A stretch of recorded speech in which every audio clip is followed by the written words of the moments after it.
男人看着菜单上2块钱1碗的面愣住了，他忍不住问了一句：这么贵？以前不是这个价呀？老板笑着说：那得是10几年前啊。今天是这个男人出狱后第一次请儿子吃饭，他没想到物价涨得这么快。男人偷偷摸了摸自己的口袋，好险，这几张票子凑一凑还是够吃的。他要了2碗牛肉面，然后叮嘱老板多放香菜，多放蒜苗，面和汤也要多加。老板白了他一眼，挖苦道：你要不要直接来4碗？男人原本可以不用这么落魄的，他曾经是整个城市的骄傲，还担任了奥运火炬手。就在他最得意的那天，由他主导设计的城市大桥轰然倒塌，男人自愿为全单位背了所有黑锅，这一进去就是10年。父子俩，一个在监狱里辛苦劳作，受尽了欺负，一个在监狱外成了没爹的孩子，经常遭受霸凌。现在他出来了，首先要解决的就是生存问题。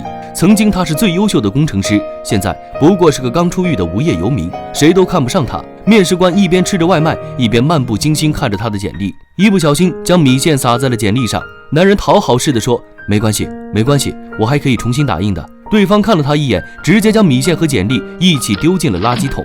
男人失望地继续在人才市场上游荡，一个包工头拦住了他：哟，这不是那个谁吗？包工头热情地和他打招呼，不断表达自己的崇敬之意。当年自己因为分数过低，没有被男人录取，索性出来自己做项目。他一把接过男人的简历，语气一变，突然开始羞辱他：今儿我总算出这口恶气，我要招你，就他妈是这个。越来越多的人聚过来围观，男人真的很想揍他一拳，但现在的自己只能忍气吞声。男人带着孩子回到了老屋，这里已经积满了灰尘，很久没人住了。父子俩就这样睡在一堆杂物里，但男人很开心，因为他终于又有家了。他依然想方设法要挣钱，去黑作坊卖血，去工地搬沙，骑着3轮车到处收废品，甚至找到几个小混混想卖掉唯一值钱的手表。结果对方上来就摁住了他，直接把表抢走。男人没有流过一滴泪，因为他知道这是自己应该扛起的责任，再苦再累他都不想向命运低头。转机终于来了，这天男人又遇见了那个包工头，他正冲着一帮工人发火。为了爆破这栋老式建筑，必须精准找到2个爆破点，其中一个已经找到了，但是水平方向上的第2个点，工人们怎么也量不准。男人微微一笑，拉住包工头赌了800块钱，然后在2分钟内用初中物理知识搞定了难题。包工头立马变了态度，拉着他就不让走了。大哥，我正需要你这样的人才，你开个价，我要是还价，我就是这个。男人欣然接下了这份工作，他知道这只是刚开始，他要一步一步拿回自己的尊严，不仅仅要活出个人样，更要调查清楚当年大桥坍塌的真相。男人将儿子的课本全部摞起来，用尺子量了量，一共11厘米。他对儿子说：你只要每天看完0.1厘米，期末考试一定能封神。看着父亲认真又崇拜的眼神，学渣儿子信了，一股天才般的自豪感涌上心头。但男人却不像表面看上去那么轻松，因为他还背着一个赌约，要在今年期末考试让儿子从倒数第1变成年级前10，否则孩子就将被学校开除。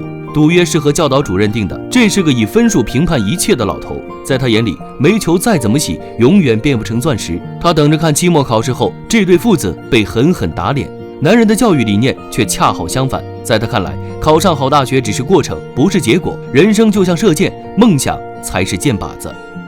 如果连箭靶子也找不到的话，你每天拉弓有什么意义？真正的学习必须要从兴趣开始。儿子真的开始用心听课了，他白天在学校认真学习，晚上就和父亲出去玩闹。孩子的进步也非常明显，很快从倒数第1升到了倒数第2。男人一本正经地鼓励他：咱争取下次来个倒数第5，相信你自己，你的智商仅次于我。看到儿子对航天知识非常入迷，男人尽全力支持他的兴趣，科普杂志、航空模型通通安排上。为了让儿子亲眼看到飞机，他甚至给孩子请了假去看航展。父子俩晚上补课，白天旅游，学到了很多课本上没有的知识。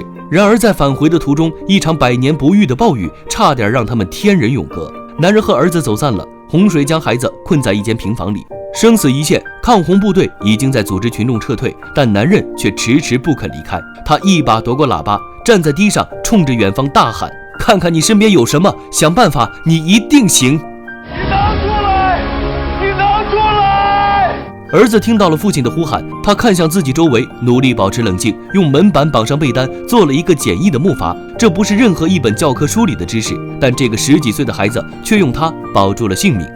读万卷书，行万里路的意义大概就在这里了。儿子最终获救，赶回去参加了期末考试。通过这段时间有规律的学习，他竟然拿到了全校65的好成绩。但赌约就是赌约，教导主任笑着祝贺了孩子的进步，然后就要开除他。班主任及时翻出了孩子的作文，竟然是0分。原来这篇作文天马行空，融合了丰富的航空知识，但在阅卷老师眼里却是离题万里。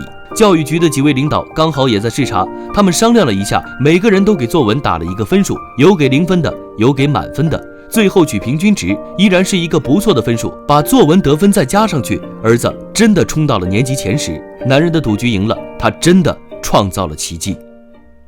男人在饭馆里吃面，突然他的表情开始抽搐，眼泪止不住往下流。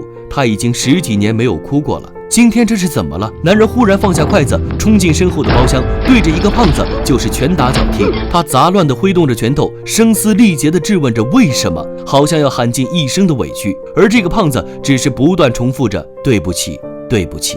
男人是个工程师，也是这个胖子的师傅。之所以这样不要命地暴打他，是因为听到了一个真相，而他已经为这个真相熬干了半辈子心血。几十年前，男人为城市设计的大桥在通行当天就塌了，大伙儿都说他收了黑心钱，男人也因此吃了10年牢饭。但他出狱后做过调查，发现自己设计图的数据被篡改了，肯定有人从中偷工减料。男人一直想找出这个家伙，没想到贪钱的就是这个好徒弟，他还一口一个师傅骗了自己几10年。果然，这世上有2样东西不可直视，一是太阳，二是人心。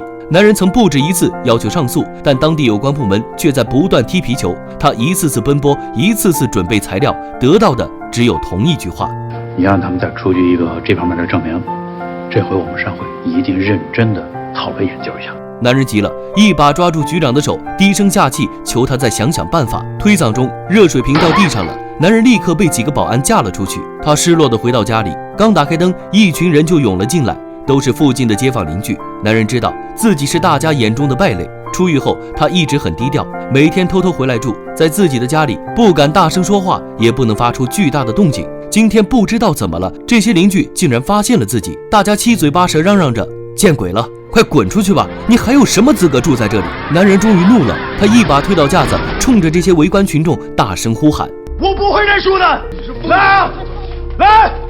他其实并不是冲这些人喊，而是说给自己听，说给不公的命运听。第二天早上，男人在桌上看到一张纸条，是儿子留给自己的，上面写着：爸爸，我会像你一样，永远不认输。男人假装拿起毛巾擦脸，下一秒他再也忍不住，低声抽泣起来。